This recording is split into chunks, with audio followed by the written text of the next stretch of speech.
قول کچھ اور ہوگا، عمل کچھ اور ہوگا۔ اے ایمان والو، کیوں کہتے ہو جو کرتے نہیں ہو؟ اللہ کے نزدیک اس کے غضب کو بھڑکانے والی بات ہے یہ کہ تم کہو وہ جو کرتے نہیں۔ تو وہ شخص مومن نہیں ہے، وہ نمازی ہو، وہ روزے دار ہو، وہ متقی ہو، وہ داڑھی والا ہو، سب کچھ ہو، لیکن یہ کہ اگر پڑوسی امن میں نہیں، چین میں نہیں ہے، تو وہ مومن نہیں ہے، نہیں ہے، نہیں ہے، خدا کی قسم نہیں ہے۔ حضور نے فرمایا صلی اللہ علیہ وسلم، اللہ تعالیٰ نے حضرت جبرائیل علیہ السلام کو وحی کے ذریعے سے حکم دیا، فلاں شہروں کو اس کے رہنے والوں سمیت تلپٹ کر دو، الٹ دو۔ حضور نے ارشاد فرمایا کہ اس پر حضرت جبرائیل نے عرض کیا علیہ الصلوۃ والسلام، پروردگار ان بستیوں میں تو تیرا فلاں بندہ بھی ہے جس نے پلک جھپکنے جتنی دیر بھی کبھی معصیت میں بسر نہیں کی۔ اب غور کیجئے، اس سے اونچا نیکی کا مقام ہو سکتا؟ یہ گواہی دینے والا کوئی کرائے کا وکیل نہیں ہے، حضرت جبرائیل ہے، اور گواہی کہاں دے رہے ہیں؟ بارگاہ خداوندی میں، جہاں ابو جہل اور فرعون بھی جھوٹ نہیں بولیں گے، سچ بولیں گے، قال ثوابا، وہاں یہ گواہی دے رہے ہیں۔ اس شخص کے ایمان اور عمل صالح کا کیا حال ہوگا جس کے بارے میں جبرائیل کی گواہی ہے کہ پلک جھپکنے جتنی دیر بھی کبھی معصیت میں بسر نہیں۔ قال فقال، حضور نے فرمایا، اس پر اللہ تعالیٰ نے ارشاد فرمایا، الٹو اس بستی کو، پہلے اس شخص پر پھر دوسروں پر۔ فَإِنَّ وَجْهَهُ لَمْ يَتَمَعَّرْ فِي سَاعَةً قَطْ، اس لیے کہ اس شخص کے چہرے کا رنگ کبھی میری حمیت کی وجہ سے بدلا نہیں، یعنی یہ کہ یہ دیکھتا رہا برائیاں پھیل رہی ہیں، منکرات کا عروج ہے، جو معروف ہے وہ دبا ہوا ہے، شریعت کے جو ہے دھجیاں بکھیری جا رہی ہیں، اللہ کے احکام جو ہے ان کو توڑا جا رہا، اور یہ لگا رہا مست رکھو ذکر و فکر صبح گاہی میں اسے، پختہ تر کر دو مزاج خانقاہی میں اسے۔ ایمان جب تک صرف ٹپ آف دی ٹنگ پر ہے، اقرار باللسان، عمل جدا ہو سکتا ہے، قول کچھ اور ہوگا، عمل کچھ اور ہوگا۔ لما تقولون ما لا تفعلون، اسی پر ڈانٹ پلائی گئی ہے سورہ صف میں، یا ایھا الذین آمنوا لما تقولون ما لا تفعلون، اے ایمان والو کیوں کہتے ہو جو کرتے نہیں ہو؟ کبر مقتا عند اللہ ان تقولوا ما لا تفعلون، اللہ کے نزدیک اس کے غضب کو بھڑکانے والی بات ہے یہ کہ تم کہو وہ جو کرتے نہیں۔ تو جب تک تو صرف ٹپ آف دی ٹنگ پر ہے، صرف اقرار باللسان کا درجہ ہے ایمان کا، تو عمل علیحدہ، قول علیحدہ، یہ متضاد ہو سکتی ہیں دونوں چیزیں۔ لیکن جب ایمان دل میں گھس جاتا ہے تو پھر ظاہر بات ہے کہ اس دل کے تابع ہے انسان کی پوری شخصیت۔ اس کے بعد کیا ہوگا؟ پھر عمل اس کے تابع ہو جائے گا، عمل اس کے مطابق ہوگا۔ عمل لازماً جو ہے، کیسے ہو سکتا ہے کہ یقین ہو دل میں اور اللہ کا حکم جو ہے انسان توڑ رہا ہو؟ یقین ہو کہ مر کے اللہ کے حضور میں حاضر ہونا ہے، اور پھر اس کے احکام جو ہے اس کی خلاف ورزی کی جا رہی ہے۔ ایک کانسٹیبل کھڑا ہوتا ہے چوک پر، تو آپ کی گاڑی سائیکل ہو یا موٹر سائیکل ہو یا کار ہو، ٹھیک جگہ جا کر کھڑی ہو جاتی، اور اگر کوئی کانسٹیبل نہیں ہے تو دائیں بائیں دیکھ کر کے کوئی ٹریفک نہیں ہے، اچھے اچھے لوگ جو ہیں وہ اشارہ توڑ جاتے۔ تو اگر کسی کو یقین ہو اللہ ہے اور ہر آن مجھے دیکھ رہا ہے، ہر آن دیکھ رہا ہے، چاہے میں تین پردوں میں ہو جاؤں، میں نے گھر کا مین دروازہ بھی بند کیا ہے، پھر یہ کہ اس کے بعد سارے دروازے کھڑکیاں ان کے اوپر پردے بھی ڈال دیے ہیں، لیکن ایک آنکھ مجھے اب بھی دیکھ رہی ہے، اگر یہ یقین ہو تو کیسے اس کے حکم کی خلاف ورزی ہوگی؟ اس لیے میں نے حدیثیں آپ کو سنائی تھی، لا یزنی الزانی حین یزنی وہو مومن، کوئی زانی حالت ایمان میں زنا نہیں کرتا۔ کیسے ممکن ہے کہ دل میں ایمان ہو اور زنا ہو رہا ہو؟ ناممکن۔ پھر وہ دھیلے کی قیمت نہیں اس ایمان کی۔ کوئی شرابی حالت ایمان میں شراب نہیں پیتا، کوئی چور حالت ایمان میں چوری نہیں کرتا۔ اسی طرح یہ کہ آپ نے 3 مرتبہ قسم کھائی، واللہ لا یؤمن، واللہ لا یؤمن، واللہ لا یؤمن، قیل من یا رسول اللہ، خدا کی قسم فلاں شخص مومن نہیں، فلاں شخص مومن نہیں، فلاں شخص مومن نہیں، 3 دفعہ قسم۔ پوچھا گیا کون؟ آپ نے فرمایا الذی لا یأمن جارہ بوائقہ، وہ شخص کہ جس کی کج خلقی کی وجہ سے، بد اخلاقی کی وجہ سے اس کا پڑوسی چین میں نہیں ہے، امن میں نہیں ہے۔ پڑوسی کو ہر وقت اندیشہ ہوتا ہے، پتہ نہیں کیا کر گزرے گا، یہ میری عزت پر کوئی حملہ کرے گا، کیا کرے گا، کچھ پتہ نہیں۔ تو وہ شخص مومن نہیں ہے، وہ نمازی ہو، وہ روزے دار ہو، وہ متقی ہو، وہ داڑھی والا ہو، سب کچھ ہو، لیکن یہ کہ اگر پڑوسی امن میں نہیں، چین میں نہیں ہے، تو وہ مومن نہیں ہے، نہیں ہے، نہیں ہے، خدا کی قسم نہیں ہے۔ تو آپ بتائیے ایمان اور عمل صالح کو کیسے ایک دوسرے سے جدا کر دیں گے؟ ہاں لیگل لیول پر at the tip of the tongue, زبان پر جب ایمان ہے تو ہو سکتا ہے عمل اور قول اور، لیکن جب دل میں ایمان آ جائے گا تو پھر ممکن نہیں۔ اسی طریقے سے یہ تو ایمان اور عمل صالح کا تعلق ہو گیا جو بالکل لازم و ملزوم ہے، جسے آپ اردو محاورے میں کہتے ہیں چولی دامن کا ساتھ ہے، چولی دامن کا ساتھ۔ اسی طریقے سے 3 اور 4 کو بھی جب دیکھیں گے تو اس کا بھی بالکل واضح طور پر بات ہے کہ ان کے درمیان رشتہ ہے لازم و ملزوم کا۔ عام قول ہے دنیا میں ٹروتھ از بٹر، عربی میں بھی کہتے ہیں الحق مرن، حق جو ہے کڑوا ہوتا ہے، کوئی شخص سننے کو تیار نہیں۔ آپ کوئی اچھی بات کسی سے کہیے، تنقید کیجئے اس پر، اگر اس نے کوئی غلط حرکت کی ہے تو آپ کو ریزنٹمنٹ کا سامنا تو ہوگا، کوئی عملی اقدام آپ کے خلاف نہ ہو، یہ بھی ہو سکتا ہے کوئی آپ پر زد و کوب کرنے کے لیے بھی آمادہ ہو جائے، تو یہ تو آئے گا۔ خیر کی دعوت کو اور نیکی کی تبلیغ کو ظاہر بات ہے کہ ٹھنڈے پیٹوں برداشت نہیں کیا جاتا، یہ اس اعتبار سے لازم و ملزوم ہے۔ بدی جو ہے وہ آسانی سے راستہ نہیں چھوڑتی نیکی کے لیے، بلکہ نیکی کو قربانیاں دے کر اور محنتیں کر کے اور مشقت کر کے اور تکالیف جھیل کر ثابت کرنا پڑتا ہے کہ ہاں واقعی نیکی کا حق ہے کہ اس کا غلبہ ہو۔ تو یہ دونوں چیزیں، ایک ایمان اور عمل صالح لازم و ملزوم، تواصی بالحق تواصی بالصبر لازم و ملزوم، یہ جو درمیان میں لنک بنتا ہے 2 اور 3 کے درمیان، عمل صالح اور تواصی بالحق کا لنک کیا ہے، یہ ذرا سمجھنے کی بات ہے۔ دیکھیے نیکی اگر واقعتاً آپ میں پیدا ہو گئی ہے، خیر بھلائی عمل صالح آپ میں پیدا ہو گیا ہے، اگر واقعی، اگر وہ دکھاوے کا نہ ہو، ریاکاری کا نہ ہو، جھوٹ موٹ کا نہ ہو، واقعی ہو، واقعی ایمان پیدا ہو گیا، واقعی آپ کا عمل صالح جو ہے وہ میچور ہو گیا، تو 3 تقاضے ہیں جن کے تحت وہ آپ کی ذات سے پھیلے گا باہر معاشرے کے اندر۔ پہلی بات تو سمجھیے کہ فزیکل لا ہے، اگر کہیں بھٹی جل رہی ہے آگ کی تو اس سے حرارت ماحول میں سرایت کرے گی کہ نہیں؟ لازماً پھیلے گی۔ اور اگر کہیں برف کی سلیں رکھی ہوئی ہیں اس سے ٹھنڈ ماحول میں سرایت کرے گی کہ نہیں؟ لازماً کرے گی، فزیکل لا ہے نا۔ اگر آپ میں نیکی ہے، عمل صالح ہے، خیر ہے، یہ خیر آپ سے لازماً معاشرے کے اندر سرایت کرے گا، پھیلے گا۔ جیسے کنٹیجیس ڈیزیز ہوتی ہیں کہ بیماری ایک دوسرے کو لگتی ہے، ایسے یہ خیر، یہ بھلائی جو ہے یہ بھی یقیناً ایک سے دوسرے تک متعدی ہوتی ہے، پھیلتی ہے، جاتی ہے اور سرایت کرتی ہے۔ ثانیاً فرض کیجئے آپ کو اللہ تعالیٰ نے کوئی خیر دیا ہے، کوئی بھلائی دی ہے، سیدھا راستہ دکھا دیا ہے جو سیدھا جنت کی طرف لے کے جانے والا ہے، تو کیا آپ کی شرافت اور مروت کا تقاضا نہیں ہوگا کہ آپ اسے اپنے عزیزوں، رشتہ داروں، دوستوں، اقربا اور عام انسانوں تک اس کو ان کے ساتھ شیئر کریں؟ آؤ بھائی تم بھی اس راستے پر آؤ، دیکھو اس راستے پر نہ جاؤ، وہ ہلاکت والا راستہ ہے، تباہی کی طرف تم جا رہے ہیں، آؤ اس راستے کی طرف جو کہ در حقیقت کامیابی کا راستہ ہے۔ تو اس کے لیے شرافت، جیسے کسی کے پاس اگر دولت ہے تو شرافت اور مروت کا تقاضا کیا ہے؟ وہ اپنی دولت کو شیئر کرے غرباء کے ساتھ، فقراء کے ساتھ، مساکین کے ساتھ۔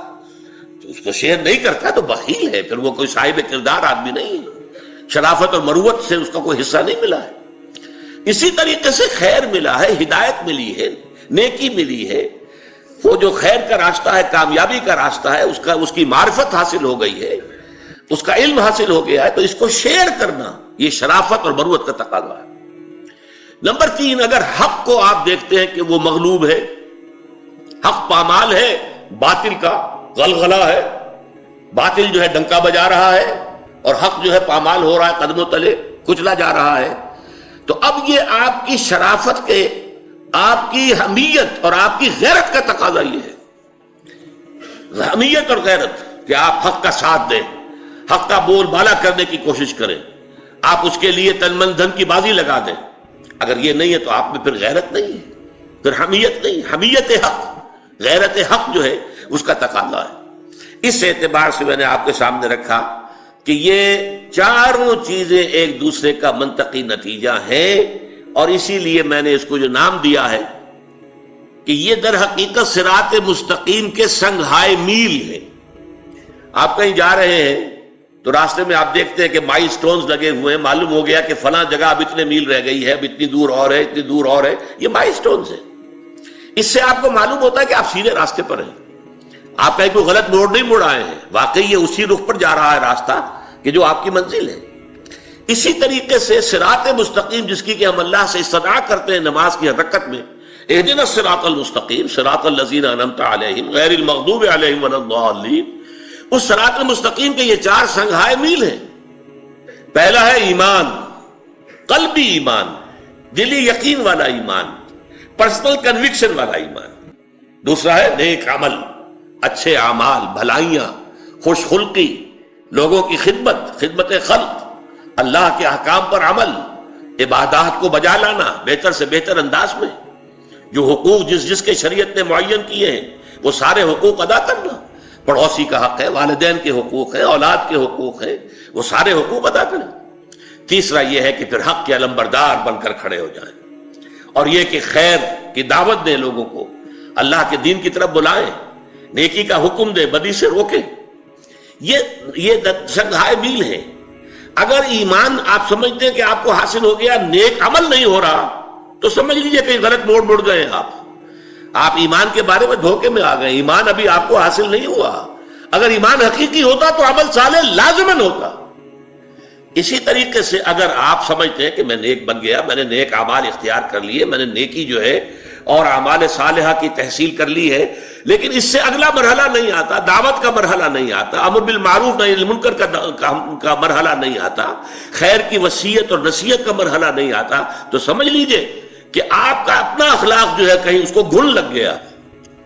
جیسے آپ نے کہیں دیکھا ہوگا بجلی کے بعض ایسے لیمپ ہوتے ہیں، یا اس طرح کی جو ہے وہ سکائی کرنے کے لیے بھی ہیٹرز ہوتے ہیں، جن میں اصل میں تو اوپر بجلی کے وائرز میں سے جو ہے حرارت نکل رہی ہوتی ہے، لیکن نیچے نظر آتے ہیں کہ انگارے دہک رہے ہیں، نہیں، نظر تو ایسے آ رہا ہے کہ جیسے انگارے ہیں، اور یہ جو انگارے جو ہیں یہ روشنی دے رہے ہیں اور آگ ہے نہیں۔ وہ ہو سکتا ہے کہ آپ کا عمل صالح بظاہر عمل صالح ہو، حقیقتاً عمل صالح نہیں ہے، اگر وہ آپ کی ذات سے باہر نکل کر معاشرے کے اندر سرایت نہیں کر رہا۔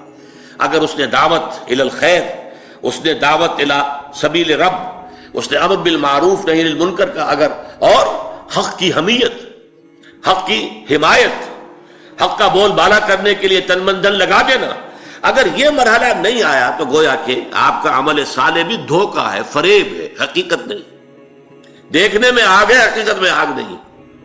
دیکھنے میں برف ہے، اصل میں تو یہ شیشے کی سل پڑی ہوئی ہے، یہ حقیقت میں برف نہیں ہے۔ اور اس کے بعد آخری امتحان ظاہر بات ہے صبر کا ہے، جس کے لیے کہ حضرت لقمان نے، ہمارا تیسرا درس جو ہے وہ حضرت لقمان کے بارے میں ہے، کہ انہوں نے کہا تھا اپنے بچے سے، یا بنی اقم الصلاۃ وامر بالمعروف وانہی عن المنکر واصبر علی ما اصابک، اے میرے بچے نماز قائم رکھیے، عمل صالح کی ایک بات ہو گئی، وامر بالمعروف نیکی کا حکم دے، وانہی عن المنکر اور بدی سے روک، واصبر علی ما اصابک اور پھر جو تجھ پر بیتے اسے برداشت کر، ان ذالک من عزم الامور، یہ بڑے ہمت کے کاموں میں سے ہے۔ یہ در حقیقت مضبوط سیرت و کردار کے حامل جو لوگ ہیں وہی ان تقاضوں کو پورا کر سکتے ہیں۔ ان ذالک من عزم الامور۔ اب آخری نقطہ میں بیان کرنا چاہ رہا ہوں، ان چاروں چیزوں میں ایک توازن کی ضرورت ہے۔ دیکھیے جیسے گراف ہوتا ہے، گراف میں آپ کے ایک طرف جو ہے ہاریزونٹل لائن ہے، ایک طرف ورٹیکل لائن چل رہی ہے۔ ہاریزونٹل میں آپ لکھ لیجئے کامیابی کے لیے ایمان، عمل صالح، تواصی بالحق، تواصی بالصبر۔ اب ایمان کے بھی درجے بہت ہوں گے، عمل صالح کے بھی درجات بہت ہیں، تواصی بالحق کے بھی درجے بہت ہیں، صبر کے بھی بڑے سے بڑے کٹھن سے کٹھن مراحل آ سکتے ہیں۔ اب ان میں یوں سمجھیے کہ اگر کسی کو ایمان میں کچھ ترفع حاصل ہو گیا ہے، ایمان زیادہ نکھر گیا ہے، زیادہ چمک گیا ہے، اسی پیمانے سے، اسی تناسب سے عمل صالح کے اندر بھی نکھار، جوبن آنا چاہیے، اس کے اندر روشنی پیدا ہونی چاہیے، اور اسی درجے میں پھر تواصی بالحق کے اندر بھی انسان زیادہ کوشاں ہو، زیادہ محنت کرے اور پھر صبر کرے۔ یہ گویا کہ ایک توازن کے ساتھ ہو۔ اس سے بھی اوپر چلے گئے، فرض کیجئے ایمان جو ہے وہ اس درجے کو پہنچ گیا جیسے کہ ایک صحابی نے کہا تھا جب ان سے حضور نے پوچھا صبح فجر کے بعد کیفا اصبحت یا اخی، یا جو بھی الفاظ تھے، آج صبح کیسے ہوئی تمہیں؟ انہوں نے کہا اصبحت مومنا حقا یا رسول اللہ، عرض کیا اے اللہ کے رسول میرا تو ایمان بالکل، میرا صبح جو مجھے ہوئی ہے وہ سچے ایمان کی صبح ہوئی ہے۔ یہ بڑا غیر معمولی جواب تھا۔ تو حضور نے پوچھا لکل شیء صفت فما صفت ایمانک، ہر شے کی کوئی صفت ہوتی ہے جس سے اس کو پہچانتے ہیں، تو تم جو یہ دعویٰ کر رہے ہو کہ مومن حقا، ایک سچے حقیقی مومن کی صبح مجھے نصیب ہوئی ہے، تو تمہارے ایمان کی کیا صفات ہیں؟ انہوں نے عرض کیا کانی انظر الی الجنہ، حضور میری حالت تو یہ کہ گویا کہ میں اپنی آنکھوں سے جنت کو دیکھ رہا ہوں، وکانی انظر الی النار، اور میرے یقین کی کیفیت یہ ہے کہ جیسے کہ میں اپنی آنکھوں سے جہنم کو دیکھ رہا ہوں۔ تو یہ بھی کیفیت ہے ایمان کا درجہ، یہ بھی جب ایمان کا یہ درجہ ہو تو عمل بھی بہت بلند ہونا چاہیے، خدمت خلق اس کی زندگی میں بہت نمایاں ہونا چاہیے، اس کے اپنے کردار میں صرف فرائض نہیں، فرائض سے آگے مستحبات، حضور کے نقش قدم پر زیادہ سے زیادہ پیروی، آپ کا انداز ہر طور سے اختیار کرنے کی ہر ممکن کوشش، پھر اسی درجے میں پھر حق کے لیے تن من دھن لگا دینا، جان کی بازی کھیل جانا، یہ چیزیں ایک توازن کے ساتھ بڑھنی چاہیے۔ اگر عدم توازن ہو تو اس کو ہم کہیں گے اپنی میڈیکل ٹرمینالوجی میں دیر از سم پیتھولوجی سم ویئر، کہیں نہ کہیں کوئی گڑبڑ ہے، نارمل نہیں ہے معاملہ۔ اگر یہ عدم توازن ہے، مثلا ایک روایت جو میں آپ کو سنانا چاہتا ہوں، حضور نے فرمایا صلی اللہ علیہ وسلم اوحى اللہ عز وجل الی جبرائیل علیہ الصلوۃ والسلام، اللہ تعالیٰ نے حضرت جبرائیل علیہ السلام کو وحی کے ذریعے سے حکم دیا، ان اقلب مدینۃ کذا و کذا باہلھا، فلاں فلاں شہروں کو اس کے رہنے والوں سمیت تلپٹ کر دو، الٹ دو۔ قال فقال، حضور نے ارشاد فرمایا کہ اس پر حضرت جبرائیل نے عرض کیا علیہ الصلوۃ والسلام، اے رب ان فیہا عبدک فلانا لم یعصک طرفۃ عین، پروردگار ان بستیوں میں تو تیرا فلاں بندہ بھی ہے جس نے پلک جھپکنے جتنی دیر بھی کبھی معصیت میں بسر نہیں کی۔ اب غور کیجئے، اس سے اونچا نیکی کا مقام ہو سکتا؟ یہ گواہی دینے والا کوئی کرائے کا وکیل نہیں ہے، حضرت جبرائیل ہے، اور گواہی کہاں دے رہے ہیں؟ بارگاہ خداوندی میں، جہاں ابو جہل اور فرعون بھی جھوٹ نہیں بولیں گے، سچ بولیں گے، قال ثوابا، وہاں یہ گواہی دے رہے ہیں۔